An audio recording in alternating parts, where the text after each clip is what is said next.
Question 1 asks us for the main point of the passage, which we call by the uncreative name a main point question. On a main point question, our job is to find an answer that sums up the passage as a whole.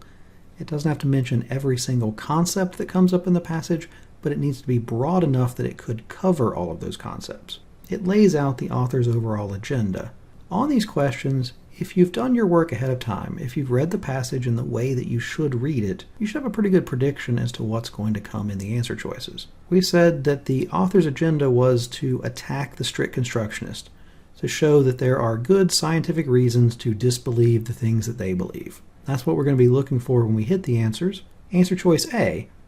Evidence from 2 areas of science undermines the strict constructionist claim that natural selection is the only driving force behind evolution. The 2 examples are the 2 areas of science, and the author did say that that undermined the strict constructionist claim. The author went on the attack against the strict constructionists. Even better, their claim that natural selection is the only driving force behind evolution, that's definitely what they thought, and that's in our notes for the first paragraph. So everything lines up. Answer choice A is our answer.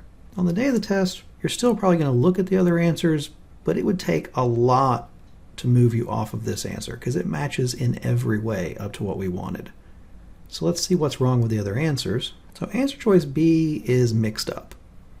We do know that there's new evidence, but it's not new evidence that's being presented by the strict constructionists. It was new evidence from those other biologists, the ones that disprove the strict constructionists. Lots of answer choices take random concepts from the passage and sort of smush them together. This is basically the test maker counting on you picking things that just sound familiar, even though they don't match the contents of the passage. It's like, oh, didn't he say something about that? Yeah, but that's not what he said. So B's not the answer. C is half of what the passage said, but half is not good enough. There is some new evidence that demonstrates that natural selection can produce non-adaptive as well as adaptive changes. That was the first example the author gave. But the point of the passage wasn't to give that example. The point of the passage was to attack the strict constructionists. So a lot of wrong answer choices on main point questions will be things that the author did say, but that weren't the author's main point. You can't pick it just because it's true. It has to be the main point.